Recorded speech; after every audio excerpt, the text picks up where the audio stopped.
Oke, Assalamualaikum warahmatullahi wabarakatuh. Selamat datang lagi di channel saya. Sesuai dengan janji saya kemarin, untuk teman-teman yang sekarang lagi ujian penerimaan calon pegawai negeri sipil atau penerimaan calon ASN di BKKBN. Sesuai janji saya kemarin, jadi hari ini akan saya sampaikan ke teman-teman sekalian kisi-kisi soal yang nantinya akan teman-teman akan diberikan atau diujikan kepada teman-teman nantinya pada saat ujian SKB. Ini khusus untuk penyuluh keluarga berencana dulu ya teman-teman sekalian. Nah, ini kemarin saya sudah dapat kisi-kisi resmi dari Menpan. Jadi kalau dari Menpan yang keluar berarti nanti memang seperti ini yang akan keluar, apa-apa saja. Sebenarnya nggak jauh beda dengan video saya kemarin. Kisi-kisinya sebenarnya sama, teman-teman, hampir semua sama. Jadi di Menpan ini, di sini sudah saya lihat untuk kompetensi umumnya ada pengendalian penduduk.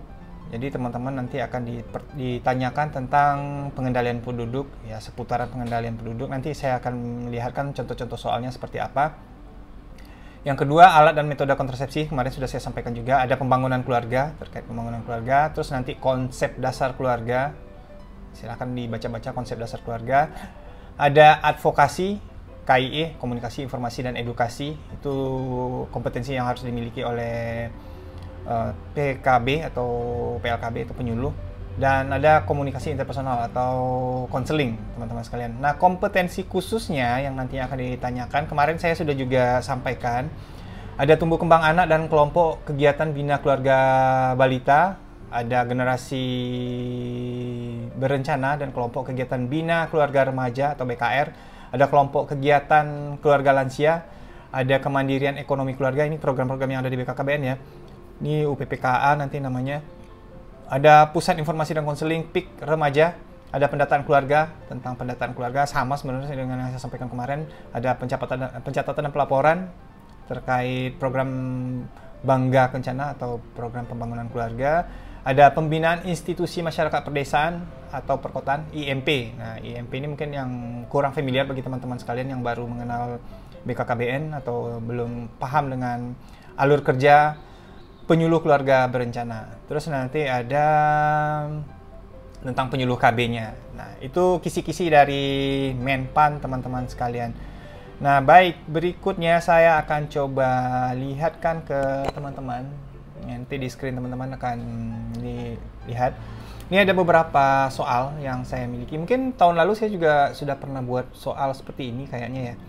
Nah, tahun lalu, beberapa tahun yang lalu kayaknya. Nah, teman-teman bisa lihat video saya yang lalu. Tapi kalau enggak, yang ini aja kita pakai lagi. Kita ulang. Sebenarnya soalnya mirip-mirip kayak gini. Ini yang muncul di screen teman-teman sekalian. Ini misalnya di soal nomor 1, teman-teman sekalian, ini terkait kependudukan. Jadi di sini contoh soalnya adalah salah satu penyebab rendahnya pendapatan per kapita penduduk Indonesia adalah, ada pilihannya, ada angka kemiskinan yang tinggi, ada ketidakseimbangan antara jumlah pencari kerja dengan lapangan pekerjaan, pendapatan nasional masih rendah dan disebabkan sumber daya alam yang dimiliki belum sepenuhnya dikelola dan dimanfaatkan untuk kesejahteraan rakyat.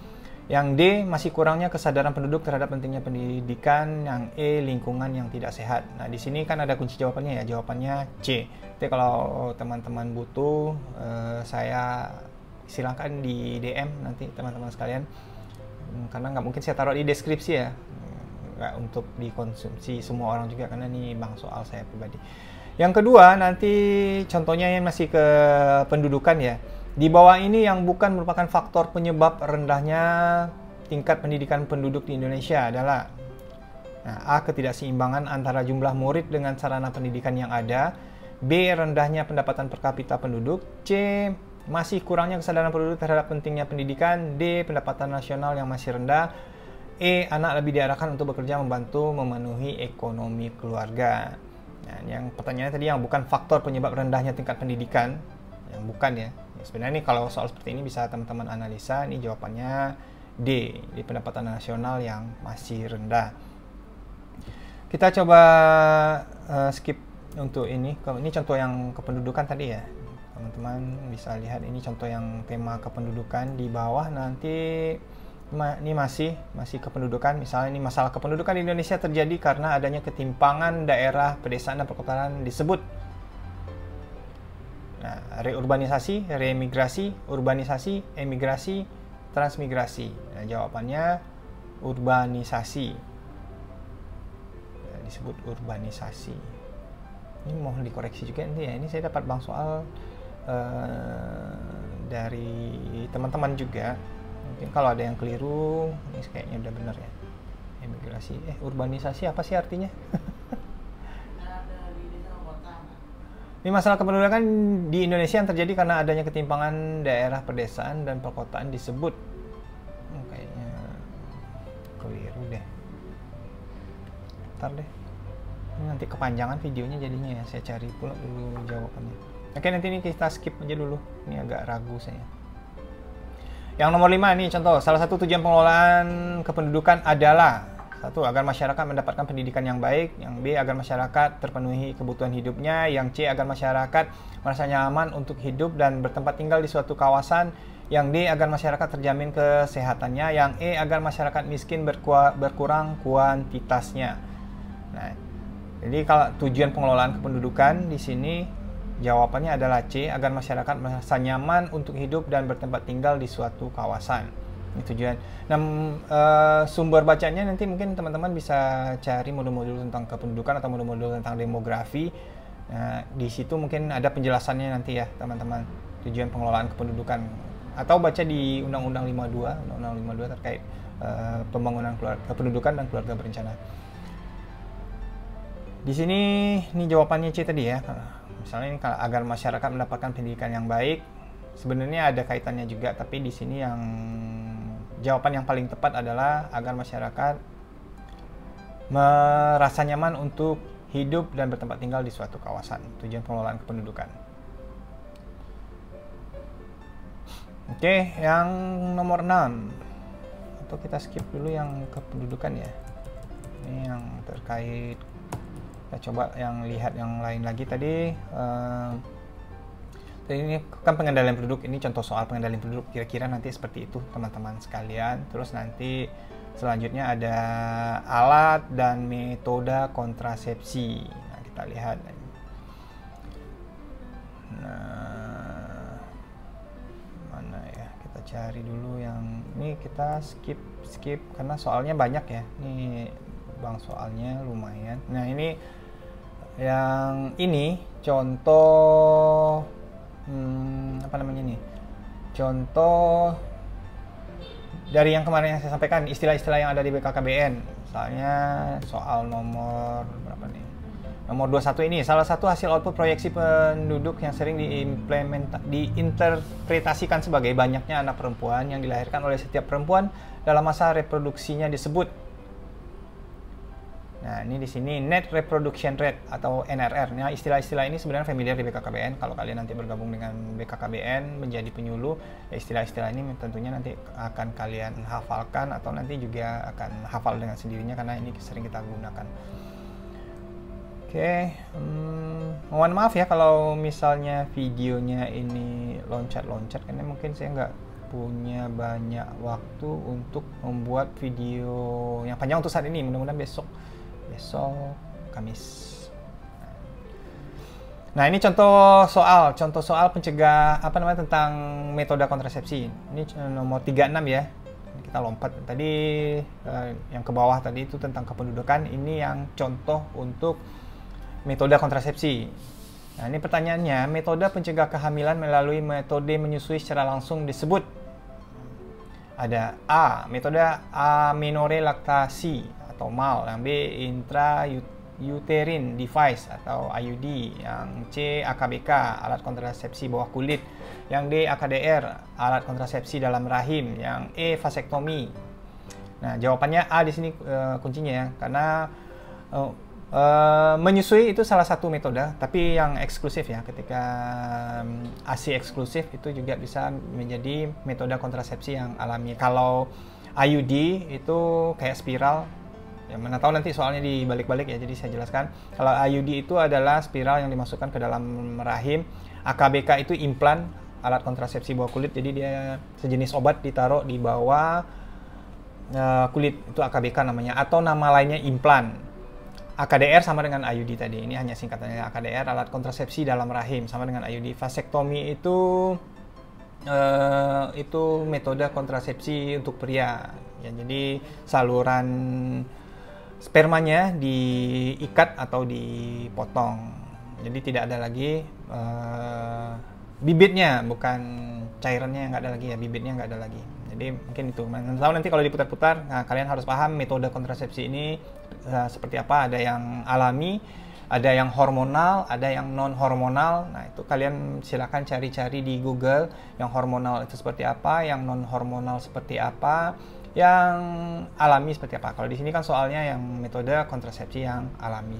Saya rasa kalau kalian baca di Google atau cari-cari di internet, banyak lah metode kontrasepsi. Palingan soalnya nanti seputaran itu saja, teman-teman sekalian.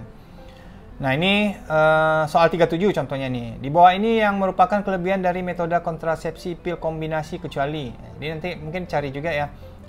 Yang hormonal ada pil, ada implan, ada suntik. Nah, masing-masing ada kelebihan dan kekurangannya. Silakan dibaca-baca. Nah, kita ambil contoh ini. Ini pil kombinasi. Jadi pil kombinasi ini apa kelebihannya? Di sini kecuali ya. Yang A, menjamin perlindungan terhadap penularan HIV atau IMS. Ini di sini miss dibuatnya. Yang B, membantu mengurangi pendarahan menstruasi. Yang C, mengurangi risiko kehamilan di luar rahim. Yang D, mengobati PMS. Yang E, mengurangi jerawat. Nah, di sini jawabannya karena kecuali menjamin perlindungan terhadap penularan HIV. Karena pil dia diminum ya, jadi kalau misalnya berhubungan tidak sehat, pasangan suami istri atau ya dalam tanda kutip, kalau menggunakan pil ya tetap aja kalau ada yang berisiko terkena penyakit, kena penyakit juga. Jadi di sini pengecualiannya itu ya. Nah, yang 38 contohnya lagi, di bawah ini merupakan kelemahan dari alat kontrasepsi pil progestin kecuali pil progestin. Jadi ada beberapa pil, nanti ada pil kombinasi, pil progestin. Suntik juga ada beberapa jenis, ada suntik 3 bulan, ada 1 bulan. Jadi nanti kalian baca-baca terkait metode kontrasepsi itu, pil, suntik, apa jenis-jenisnya. Kalau misalnya ada literasinya, nanti isinya apa. Nah, saya kasih contoh misalnya kayak suntik 3 bulan itu isi obatnya sama dengan implan yang digunakan di bawah kulit, itu persis sama obatnya, teman-teman sekalian. Nah, ini yang 38 di bawah ini yang merupakan kelemahan dari metode atau alat kontrasepsi pil progestin kecuali ini menyebabkan perubahan pola haid, menyebabkan kenaikan berat badan, menyebabkan sakit kepala ringan, menyebabkan perubahan suasana hati, menyebabkan produksi ASI berkurang. Nah, progestin ini untuk ibu menyusui ya. Nah, ini kecualinya berarti jawabannya E. Nah, teman-teman bisa lihat di sini. Jadi ini adalah efek samping dari metode kontrasepsi. Jadi kalau mau baca di sini kan kelemahan ya, efek sampingnya. Semua metode kontrasepsi itu ada kelebihan dan kekurangannya. Jadi teman-teman harus cari tahu nanti apa kelebihan, apa kekurangannya. Tidak ada yang sempurna di metode kontrasepsi. Ada yang cocok bagi sekelompok orang atau seseorang, nah, bisa jadi tidak cocok untuk orang lain. Makanya dia ada kelebihan dan kekurangannya, teman-teman sekalian. Ini untuk metode kontrasepsi ini 3 dulu ya. Nanti kalau apa kita coba, kayaknya lebih enak live kayaknya kalau untuk bahas soal-soal seperti ini. Ini saya perkenalkan aja dulu ke teman-teman. Nah, tadi metode kontrasepsi sudah, pembangunan keluarga. Nah, pembangunan keluarga itu sama kayak apa ya, kan ada nanti yang khususnya pembangunan keluarga itu bagaimana BKKBN membantu untuk meningkatkan kualitas keluarga-keluarga di Indonesia melalui kelompok-kelompok kegiatan. Ini contoh soalnya ntar saya carikan dulu. Ini masih metode kontrasepsi. Ini masih oke, ntar. Nah, ini contohnya. Ini di bawah, ini nomor 78 ya, teman-teman lihat di screen-nya. Wadah kegiatan beranggotakan keluarga yang memiliki anak remaja untuk meningkatkan pengetahuan dan keterampilan orang tua atau anggota keluarga lain dalam pengasuhan pembinaan tumbuh kembang anak remaja melalui komunikasi efektif antara orang tua dan remaja merupakan definisi dari. Di sini jawabannya A. Ini definisi BKR. Jadi nanti kalian baca-baca definisi BKR apa, definisi BKB apa, definisi BKL apa, definisi UPPKA apa. Nah, soal-soalnya nanti akan seperti itu. Kalau di sini kan contohnya definisi BKR yang ditanyakan. Mana tahu nanti di ujian yang ditanyakan adalah definisi bina keluarga balita atau definisi bina keluarga lansia. Atau nanti ditanyakan siapa sasarannya, misalnya sasaran dari kelompok kegiatan bina keluarga lansia siapa? Nah, jawabannya nanti adalah keluarga yang memiliki lansia. Jadi kalau kalian sudah mengetahui kelompok-kelompok kegiatan yang ada di BKKBN, insya Allah kalian bisa jawab. Sebenarnya kalau untuk SKB menurut saya di jenjang apa ya, jadi jabatan penyuluh KB juga nggak terlalu rumit selagi kalian mau membaca. Ya maksudnya nggak perlu dihafal juga, dipahami aja selintas, insya Allah saya rasa teman-teman bisa paham. Oh ini ya, misalnya kayak gini, yang pertanyaannya remaja, di analisnya oh remaja ya BKR, bina keluarga remaja. Kalau misalnya nanti yang ditanyakan balita, oh berarti ini BKB jawabannya gitu. Terus nomor 79 nih, program genre dalam rangka penyiapan kehidupan berkeluarga bagi remaja atau mahasiswa yang dikelola oleh dan untuk remaja guna memberikan pelayanan informasi itu disebut apa? Nah, ini definisi PIK RM. Definisi PIK Pusat Informasi dan Konseling Remaja dan mahasiswa ya, teman-teman. Nah, ini contoh soalnya masih sama polanya dengan yang tadi. Ini definisi PIK R, yang sebelumnya definisi BKR yang ditanyakan. Soalnya berapa biasanya SKB? 100-an ya. Jadi nanti polanya gini-gini aja. Nih yang lansia ya contohnya, yang soal nomor 85. Lansia yang berusia 60-70 tahun dikategorikan sebagai lansia. Sebagai apa? Nah, lansia tangguh, lansia dewasa, lansia muda, lansia sejahtera, lansia paripurna. Di sini jawabannya adalah lansia muda. Jadi ada di materi mungkin ya, kalau saran saya sih memang saya nggak punya modul yang PDF ya, jadi mungkin kalian cari di Google, banyak sebenarnya ya, memang Google zaman sekarang Google, tinggal googling aja, ini yang kayak gini nih banyak. Kalian cari definisi lansia, lansianya ada lansia muda, lansia tangguh, lain lagi ada lansia tangguh juga istilah di BKKBN, tapi itu untuk definisi apa. Jadi kalian nanti ada 7 dimensi lansia tangguh tuh kalian baca-baca juga. Ini yang selanjutnya, lansia berusia ada 80 tahun di kategori 80 tahun ke atas dikategorikan sebagai lansia paripurna. Tadi ada lansia muda, ada lansia paripurna. Ini masih di pembangunan keluarga ya, teman-teman sekalian. Apalagi? Ini ada pembangunan keluarga, konsep dasar keluarga ya, paling definisi keluarga. Balita, apa definisi balita, nanti apa definisi remaja usia berapa sampai berapa, pasangan usia subur tuh usia berapa sampai berapa, kayak gitu pertanyaannya. Ini apalagi ini contoh masih untuk lansia ya. Oke, ini saya skip dulu ke bawah teman-teman sekalian. Masih lansia. Ini ada beberapa soal ini. Ini masih, oh ya, 8 fungsi. Nah, ini kayak undang-undang kalian harus hafal. Ini soal nomor 170 ini. Undang-undang yang mengatur tentang pendewasaan usia perkawinan adalah undang-undang nomor. Nah, dia masih di undang-undang nomor 52 tahun 2009. Ini ada PUP juga. Nah, kalian harus baca. Nah, pendewasaan usia perkawinan atau PUP menurut BKKBN adalah upaya untuk meningkatkan usia perkawinan pertama. Usia yang layak untuk laki-laki dan perempuan menikah adalah. Nah, kalau udah kenal dengan BKKBN ini jawabannya bisa diketahui. Mungkin kan sering dengar juga berapa usia nikah ideal menurut BKKBN. Ini menurut BKKBN ya. Ini di sini salah nih. Ini di kuncinya di sini perempuan 20, laki-laki 25. Sebenarnya 21 dan 25. Perempuan 21, laki-laki 25 tahun. Idealnya. Nah, jangan protes dulu. Karena banyak yang protes. Oke, itu definisi keluarga. Apalagi? Oh ya, terkait advokasi KIE. Nah, nanti tinggal kalian cari nanti definisi advokasi dan KIE. Ini di soal ini sebenarnya ada nih lumayan banyak ya. Ntar saya skip dulu ke bawah. Jadi ini kita bahasnya hanya beberapa saja. Ini banyak ya.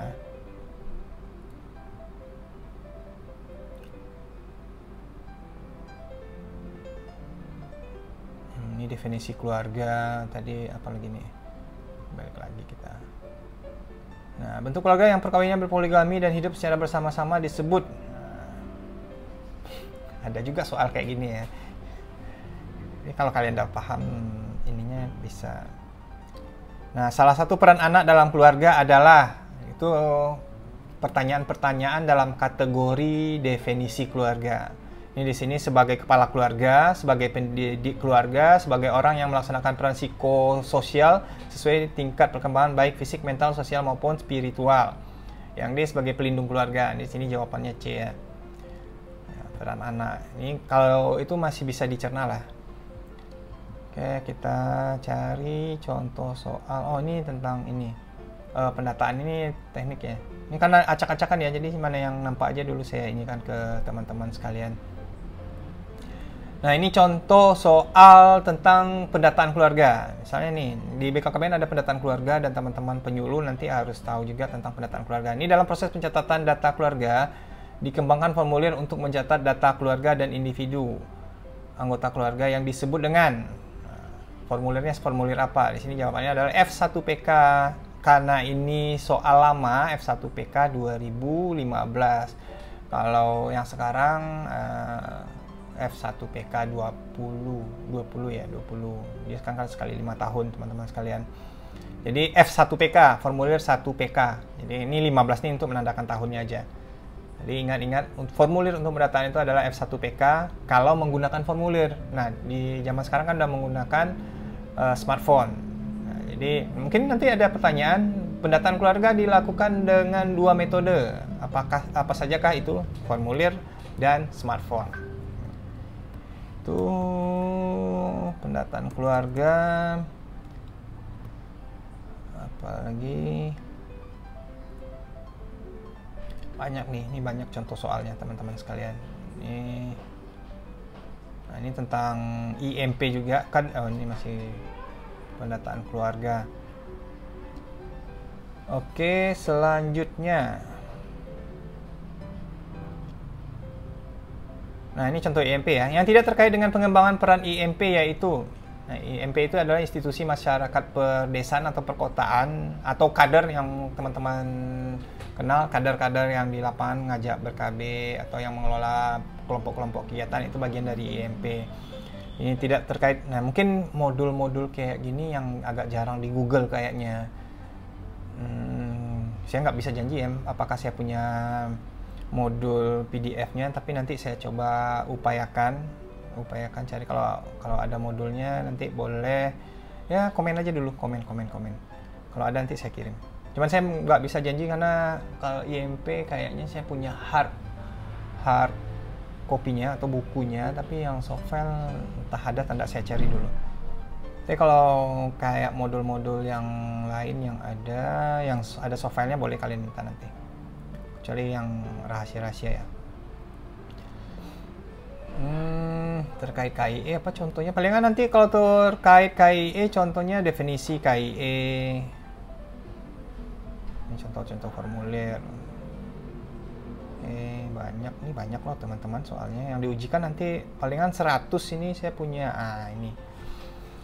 Ini terkait konseling, contohnya di soal 416 ini. Konselor dapat mengikuti alur proses 4K untuk mengambil keputusan yang baik dalam KIP konseling. Salah satu alurnya adalah A. Kematangan, B. Keberhasilan, C. Konsekuensi, D. Kesiapan, E. Kegigihan. Jawabannya di sini konsekuensi. Ini di modul konseling. Kalau konseling mungkin teman-teman bisa baca-baca juga materi-materi konseling. Kalau konseling kan ada di kampus ya, mata kuliah juga mungkin ada beberapa materi-materi konseling.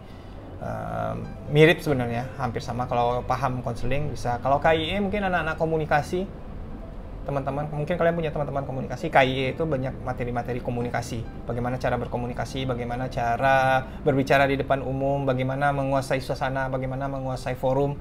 Nah, itu materi-materi KIE seperti itu. Ini apa lagi nih? Ini masih ada nih konseling. Tadi apa lagi? Saya lihat dulu. Genre sudah, BKL, UPPKA udah, pencatatan pelaporan sudah, IMP sudah saya contohkan sedikit, penyuluh, definisi penyuluh nanti tugas-tugas penyuluh palingan kalian tinggal cari itu banyak di Google. Ini KIE yang belum ketemu ya. Ntar KIE contohnya ada nggak ya? Nah, ini definisi apa nih? Ini bukan, ini contoh di soal 425 ini. Salah satu proses di mana seorang membantu seorang lain untuk membuat keputusan atau mencari jalan untuk mengatasi masalah melalui pemahaman tentang fakta dan perasaan yang terlibat di dalamnya adalah pengertian dari ini ada KIE, nasihat, pengarahan, konseling, motivasi. Di sini kan motivasi jawabannya. Ya materinya ya kayak gini, definisi seperti itu. Ya, karena kan tugasnya di lapangan nanti bisa jadi memotivasi, bisa jadi memberikan KIE, bisa jadi mengadvokasi. Jadi mengadvokasi bagaimana teman-teman mempengaruhi pemangku kebijakan. Oke, ini soal-soal ini bisa dilihat ya. Ini contohnya teman-teman. Ini udah kepanjangan, udah berapa menit saya ini? Kepanjangan pula nanti videonya. Jadi ini contoh-contoh soal ya, beberapa contoh soal saya berikan ke teman-teman. Contoh-contoh soal SKB nantinya seperti ini yang ditanyakan. Tadi di awal saya sudah sampaikan, Menpan sudah merilis kisi-kisinya. Dari kisi-kisi tinggal kalian cari-cari di Google. Ini saya punya beberapa. Cuman untuk diberikan saya nggak akan taruh di deskripsi nih soal-soalnya. Nanti kalaupun ada yang mau, mungkin saya sortir dulu ya. Nggak semua juga saya kasih ke teman-teman kalau ada yang mau. Oke, mungkin itu untuk teman-teman penyuluh. Kalau butuh, kayaknya saya mau live deh. Kalau live nggak perlu saya share soalnya. Kalau misalnya nanti jaringan bagus, saya nanti akan buat live teman-teman sekalian. Oke, itu saja. Kapan ya mau live? Besok ada Radalgram ya? Udah ya. Minggu depan. Oke, ya udah teman-teman, gitu aja dulu. Panjang kali nanti video saya, malas pula yang nonton juga nggak banyak pun. Oke, terima kasih yang sudah menonton. Sampai ketemu lagi di video berikutnya. Assalamualaikum warahmatullahi wabarakatuh.